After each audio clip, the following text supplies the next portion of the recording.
Welcome to Moonlight Recaps, where we specialize in sci-fi movie recaps, film recaps, and do an in-depth analysis to give you story explanations, movie explanations, and full movie retellings. Today's movie recap is The Wandering Earth. Let's dive in. Set in the near future, the movie begins as wildfires and droughts start spreading worldwide. Scientists then announce the solar crisis, predicting Earth's engulfment by the expanding sun in 100 years, with the solar system's demise in 300. To solve this, the United Earth government initiates the Moving Mountain Project, aiming to propel Earth out of harm's way with massive engines. However, due to the project's high cost and resource consumption, protests erupt globally. Many argue against investing resources in a distant threat when immediate crises exist. Matters worsen when the United Earth Government, or UEG, bans the Digital Life Project, also called DLP, a group advocating for humanity's digital survival. Due to this, the DLP resorts to cyber attacks and terrorism, intensifying tensions. Despite setbacks, Ambassador Joe persuades the UEG to continue the project's first phase, aimed at boosting morale. This involves testing the engines on the moon, a step towards breaking free from Earth's gravitational pull. Amidst the turmoil, Lou, a pilot, arrives at the base, greeted by a sea of protesters. The guards struggle to control the angry crowd, but a protester sneaks inside. However, a trainee named Han swiftly subdues him, impressing Lou, who envisions a future with her. As guards use force to disperse the protesters, new trainees receive a tour and head to the space elevator for their first test. This towering structure offers a taste of space, though its rapid ascent leaves many cadets unconscious, missing the view of the project's station. Cadets endure rigorous training in combat, firearms, and elevator trips until acclimated. Medical tests and exercises ensure their peak fitness. Liu and Han bond during training, eventually falling in love. Liu bribes guards for a bouquet, gifting it to Han during an elevator trip. Amidst the arrival of new astronauts, drones outside suddenly swarm, revealing a hack. The elevator ascends prematurely, and the newcomers, disguised as cadets, seize control, incapacitating resistance. Liu, using his glasses to manipulate sunlight, unlocks a door and confronts the terrorists. As chaos ensues, scientists deploy the 550C, a quantum computer that halts the hack. Drones crash, causing explosions, and elevators descend, jolting everyone into zero gravity. Han aids Liu in subduing the terrorist before joyfully requesting her flowers. Unfortunately, the man triggers the detonator before losing consciousness, causing the station to crash onto the base. Liu shields Han, but many cadets are injured. The base evacuates, and news reports reveal around 3,000 lives lost. In the aftermath, riots and terrorist attacks escalate, fueled by the tragedy. Joe urges the UEG to trust the project while lobbying the American ambassador. Meanwhile, cryosleep pods transport a crew to the moon to continue work on lunar engines. Then, we see computer engineer Heng Yu check his belongings, including AI 550A, and a recording of his deceased daughter, Yaya. Heng Yu aims to use 550C to develop Yaya's clip into a full AI. Working with Zhao, Heng Yu tests 550C, and Zhao offers a digital copy of his mind confiscated during the DLP ban. Heng Yu shares Yaya's clip with Zhao, recalling the accident that claimed his wife's life. Back in the present, Heng Yu proposes using 550C on Yaya, but Zhao objects, citing the risks. As a level Z9 solar storm approaches, workers rush to the base, fearing their vehicles won't make it. They narrowly reach safety, but 550C is fried in the process. With the project launch imminent, Heng Yu offers 550A as a replacement in exchange for a role in developing future AI models. Zhao agrees, and Heng Yu transfers Yaya's mind before handing over the AI.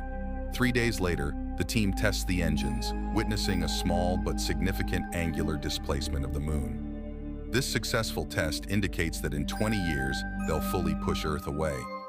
People regain faith in the project. Months later, they test the engines on Earth, initially facing black screens before feeling the ground shake and witnessing a bright beam from the base. Earth makes an angular displacement, sparking global celebration. The Moving Mountain Project becomes the Wandering Earth, with progress overseen by the Advanced 550C. Despite discriminatory requirements for underground city access, society adapts to a 60-hour system. Due to this, weather disasters increase, including floods and rising cancer cases from solar radiation.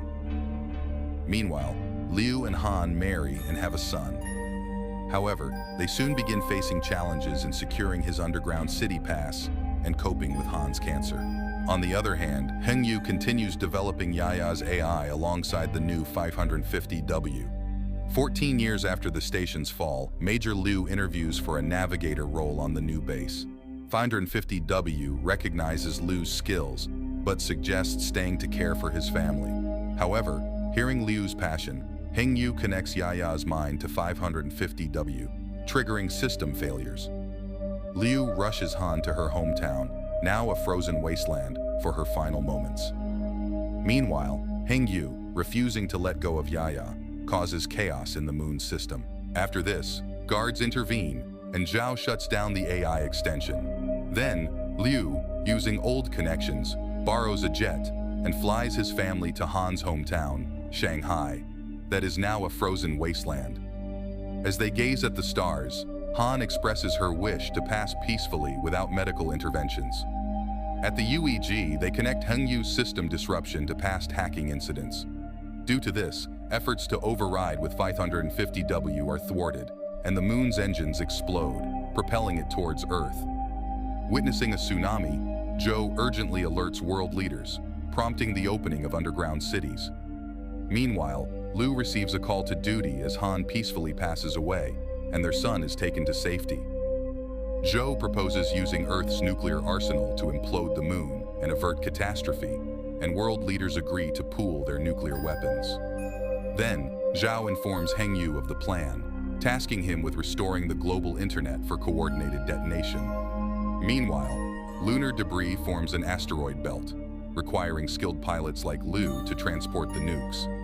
After this, teams are dispatched to recover internet servers in Beijing, Tokyo, and Dulles. Zhao explains the decryption process, involving a complex password that contains 30,000 random numbers to activate 550W for the detonation. As the shuttles carrying the pilots depart for the moon, they encounter unexpected asteroids, causing some to crash. They lose 200 warheads in the collisions, leaving only 180. Despite 550W's guidance, another asteroid forces Liu's shuttle to crash land violently, resulting in the loss of 384 warheads. With limited supplies, survivors patch up their helmets and injuries before deciding to deliver the warheads on foot. Meanwhile, Liu, unwilling to risk more lives, sacrifices himself by sealing the shuttle and sending the survivors back. On Earth, the teams reach the server locations underwater, facing challenges from marine life. In Beijing, a tool malfunction leads to a fatal injury. Despite the loss, Hengyu and Zhao press on, restoring the internet connection. As Liu transports the remaining warheads, lunar debris begins falling on Earth, hindering backup teams. In Beijing, debris damages the building, trapping Zhao. He sacrifices himself, passing the password key to Hengyu before succumbing to the rising water. Meanwhile, lunar debris wreaks havoc on Earth, sending panicked civilians toward the underground cities. With time running out and warheads of different models posing coordination challenges, Zhou's team considers a risky alternative, sending astronauts to detonate them manually. 300 people are needed for the operation, and a few youngsters volunteer, but this action is interrupted by an older pilot who points out it's their duty to do this and leave the young people to take care of the future. After this decision, all astronauts who are over 50 agree and immediately get on the shuttles to fly to the moon. Liu is shocked to see them arrive, but his communicator is broken, so he can't say his old teacher and training partners goodbye before he's put on a shuttle to return to Earth. The UEG confirms the Tokyo and the Dulles servers are back online, but not Beijing. Meanwhile, Hengyu is having trouble because the water is filling his room as well, and he can't connect the key to the right computer.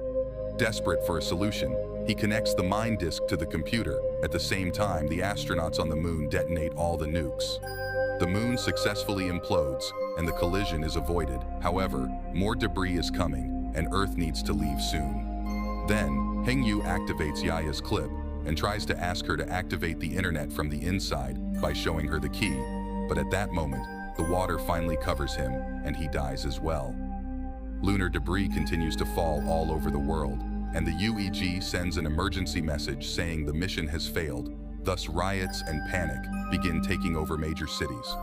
However, Zhao has not lost hope and tells his team to start the countdown to fire the engines. Everyone thinks he's crazy, but in Beijing, Heng-Yu's mind suddenly activates inside the computer as well. After reuniting with his daughter, the Heng-Yu AI gets down to business and works to activate the server. At the same time, a man follows Zhao's orders and presses the button. Everyone at the base watches with awe as the Earth is pushed away out of the lunar debris' way, and people around the world celebrate while the tides finally calm down. Liu watches the Earth move from his spot in the shuttle and takes the chance to record a beautiful video to send to his son. Meanwhile, Heng-Yu's and Yaya's mind backups become one with 550W. 7 years later, as Earth wanders away, it regains its 24-hour system.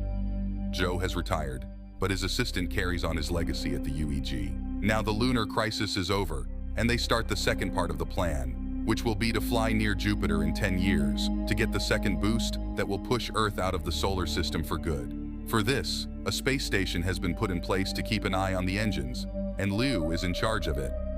The system is managed by 550W, but the AI decides it isn't easy to say and turns the word around to form MOS. Inside the AI, Heng-Yu discovers it was the MOS who destroyed the lunar engines and caused most terrorist attacks, like the elevator and drone takeover. After watching Yaya in a loop, MOS has reached the conclusion that the best way to preserve human civilization is to destroy mankind, confirming this is the same MOS from the first movie that caused all the trouble under this philosophy. This is where the movie ends. Thanks for watching, and don't forget to subscribe to our channel for more amazing recaps.